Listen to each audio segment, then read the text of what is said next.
Welcome, and thank you for joining for another whiskey review. Today, we take a look at Cadenhead Enigma series, Dustin, the Campbeltown Blended Malt Scotch Whiskey, aged 15 years, 48.2. Dustin, I know Campbeltown, I know Cadenhead. They usually do a pretty good job. Campbeltown has a couple of distillers. What are we drinking, my friend? All right, so word on the street is, I think this comes directly from, by the way, Cadenhead. I don't think they're hiding it. It is a blend of 16-year Kilkerran and a 15-year-old Hazelburn. I don't know which one's the bigger part of the blend, or which one they said first in the official notice. These are bourbon casks. I don't know how many bottles. I don't know, how many barrels were blended. 48.2, beautiful thing, and it's part of their Enigma series, Mike, which are basically whiskeys that they don't know what to do with. So they just said, hey, we got to create a series of stuff, and the only rule is it has to taste wonderful.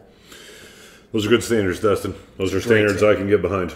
Dustin, they say it was bottled in September of 2023, and the number of bottles is 3206, if my eyes are not failing me. Oh, okay, they had it back. Right. Well, I'm going to be buying more, because this, by the way, Mike, not to set good or bad expectations, but $100. That's a hell of an age statement from Campbeltown. And 48%, 48.2%. Meets our minimum threshold of what we expect for good whiskey, which is 48. It's hard to have a great whiskey if it's under 48%. 48 is the magic, like, ABV. Everything works. At least for us. If it's below 48, I don't think I'm going to give it a 92. Better be 25-year-old Springbank. Better be. Yeah. I only got 91. Maybe one of them got 92. Bananas, vanilla, smoke. This is my first time with this, Dustin. Yeah. You've had it a few times. You drank it out. Yeah, I've spent some time with this one. I've really been enjoying it. You've been quite complimentary about this one. Yeah, a little bit of banana in here. Creme brulee banana. I could see like a green banana a little bit. Green banana, yeah. Like that. But for me, I'm getting a lot of citrus, lime notes.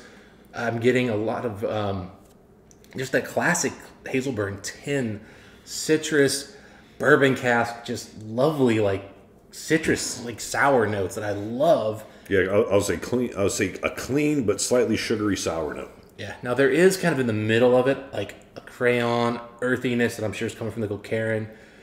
At the very end, you start to get just the slightest twinge of smoke, peat.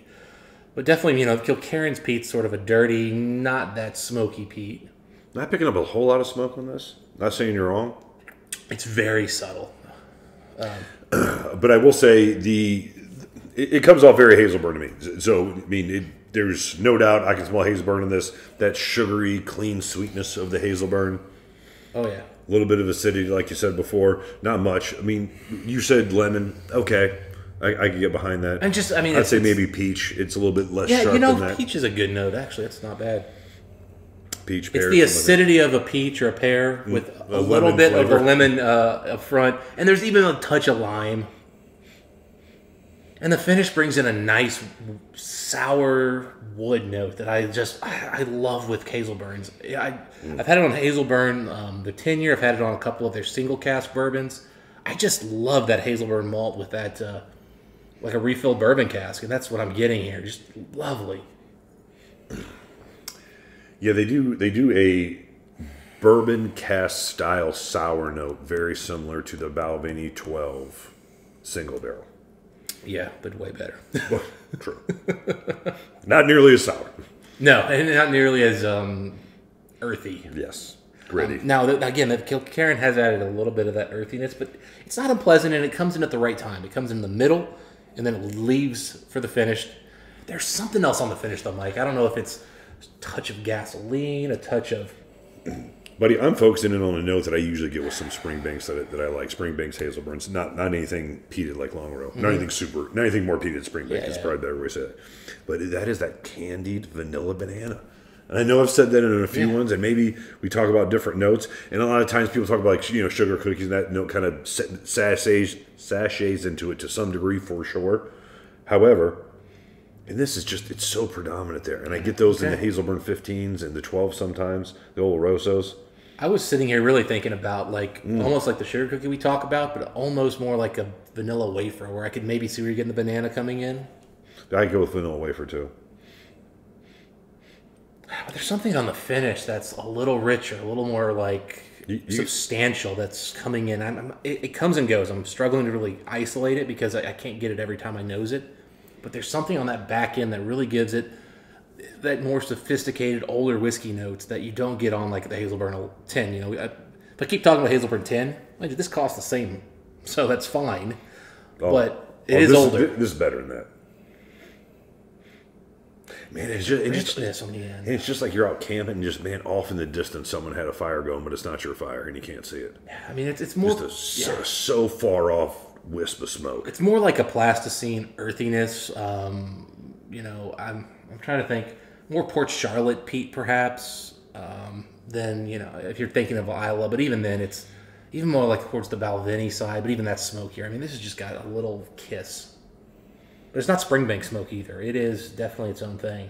Did you ever start a small fire and then like throw dirt on top of it and sleep on top of that dirt to keep warm camping?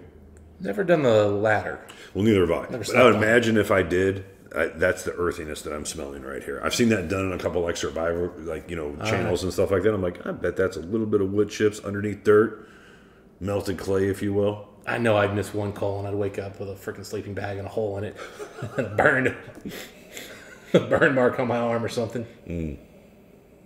There's something very outdoorsy to the smoke note to it. Mm-hmm. Which again, smoke usually is outdoors, but not like chimney sweep. There's something about like a lot of air contact with it. Maybe if you're burning pine or something. What makes this so interesting, Mike, the longer you keep this on your tongue, the more complex and the richer and the more viscous and just the more intense flavor picks up. Because up front, the arrival is kind of vanilla. It's soft. It's kind of nondescriptive. And then that little bit of acidity, that Hazelburn note starts building and building as you kind of roll around your tongue. A little bit of that lime comes in. Not so much lemon now. It's a little bit of lime. Vanilla. The smoke is much more prevalent on the finish now. Has a very nice, like obvious kind of wood smoke meets just a hint of peat. This is such a nice mouthfeel too. I mean, it's creamy, it's oily. I mean, it's 48, so we're not talking cask strength here, but really, really nice mouthfeel. And it's just got... It's not about how many different flavors you pick up. It's about the sum of the parts, which is just how perfectly balanced everything here went. I'm shocked this is a blended malt because it works too well together. It is shockingly Hazelburn, which is a great malt. Mm-hmm. From viscosity to that clean triple distillation feel to that nice little wisp of vanilla slash milk chocolate sort of backbone to it. It comes off very Hazelburn. Hazelburns have great mouthfeels. I think part of it is being it's triple distilled. I'm eating very little to no Kilkerran here whatsoever. It's just that little bit of smoke, and like up front, it's a little softer, and it has a little bit of a earthiness. That's all the Kilkerran did. Yeah, I will say this isn't a very complex whiskey. This has just a few flavors. They're all delivered in a very nice, soft, very appealing package. I kind of think this is sort of like a wine drinker's complexity, in that it's all very like it's in a tight, like it's in a very narrow range. There's not a lot of like depth and range. There's sweet and there's a little. But within that, there's lots of little tiny nuanced, subtle notes throughout there. Like it's got a little bit of a citrusness to it. And is it lime? Is it maybe something else? Is there a touch of pineapple? There's a lot of like these very similar notes that kind of you can go back and forth on. Just like as you slightly pick up that oily waxiness, I think it's actually very complex, but it's subtle, incredibly subtle in that complexity. I mean, to me, it's vanilla, it's oak. There is a wisp of smoke there in the background. It's light, bright citrus fruits. You said, is it lemon? Is it not? Lemon would be a good one. A bright pear, bright peach, something along those lines. Probably not anything as orange as a peach, and I know peach isn't really that orange, but really well done whiskey. Great mouthfeel. I mean, it's borders on fairly dessert.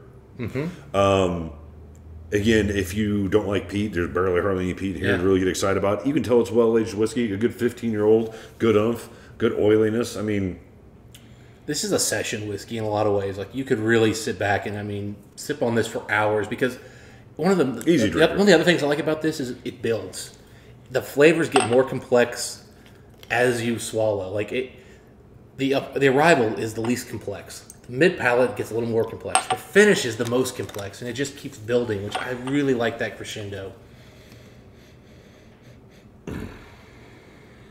It's a nice whiskey. For $100, it's a great buy. It's a great ABV. Solid distilleries. And you're right, these go together well. I'm shocked that this... Not shocked, but I'm surprised this isn't a single malt. Yeah. Now I'm starting to get a little bit of that grapefruit, pineapple note. Coming through with a little bit more oak. The water. A twinge more oak. This water didn't change it a ton.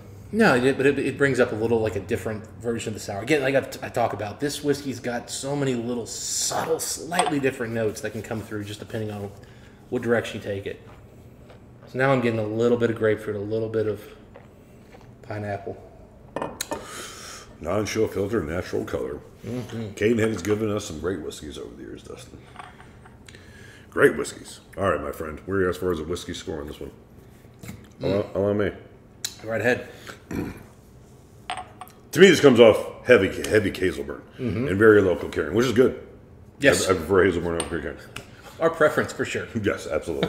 When he says Hazelburn and Kilkerran, I'm like, oh, but it leans towards the former. I think my first words after that were, I mostly get Hazelburn notes. I was like, let me tell you about the Hazelburn stuff. And you're like, so the Kilkerran did what? To be fair, 16-year-old Kilkerran, that's pretty well-aged Kilkerran. And, you know, the 16s haven't been bad. They just haven't wowed us. We're still waiting to get the newest version. I hear good stuff. I think I can get it now, but I just haven't pulled the trigger. It's a little pricier than I want. So if you're to see us shoot on Kilkerran again, stay tuned. We'll be back to tell you guys why you're wrong. Exactly. All right, so Dustin, really fun, good whiskey, solid whiskey. I'm an 88 out of 100. And it's probably an 87, but my enjoyment of it is an 88. Thoughts? So we're going to deviate probably more on this whiskey than anything we've ever deviated on, Mike. You're going 95, aren't you? That'd be a little intense. No, I'm going to this at 91. Ooh. I have compared this to Lafroig 25s even. You have a bunch? And there was something about this one on the finish that kept bringing me back and making me kind of appreciate what it was doing. The mouthfeel, the complexity. There's something about this whiskey, and that's why when I say like the subtle nuances in the complexity here are just, I've not had a whiskey that had this much complexity in such a narrow band of flavors. And I've been trying to think of something else. I haven't had a drop of this since about 3-4 days ago. Tried to like take it away from myself. Like, all right, stop drinking it, refresh, reset today, and I'm right back. Still impressed. I am absolutely I love what this is doing. It holds up to older whiskey. It holds up to higher proof. It's an incredible whiskey. If you guys can get one of these bottles, I mean, at $100, even at $150, it's a good buy for that. Incredible. Doesn't as I listen to you talk about your Campbeltown scores, I often think back to the movie 300, and I think if we were in the court of Sparta right now and Circe stabbed you with a sword, the gold that you would drop would be from Campbeltown. But it is a very, very good whiskey. You often do score higher on some of the Springbanks and stuff than I do. This is just, there's something about this one that I can't get over how much I like it. Buddy, it is a good age statement, it's a good ABV, and it's a great price. It could do a little bit more. That's all I'm trying to say. But an excellent whiskey. I think it is an absolute fine, just like you think it was. This is the absolute perfect version for me of what a bourbon cask whiskey finishing should be. It is of a very Hazelburn bourbon cask, just a little bit sugary sweet. This is everything I like about a bourbon cask. We said it. We said it on the video. Anyway, those are our thoughts on the particular whiskey. I do not disagree with Dustin. This is a great buy for the money for a lot of reasons. It's worth probably twice what Dustin paid for it. If you guys had a chance to try this one, let us know what you guys think. There are 3,200 bottles floating around. And until next time, what do we wish the folks? Happy Enigma drinking. We'll see you then.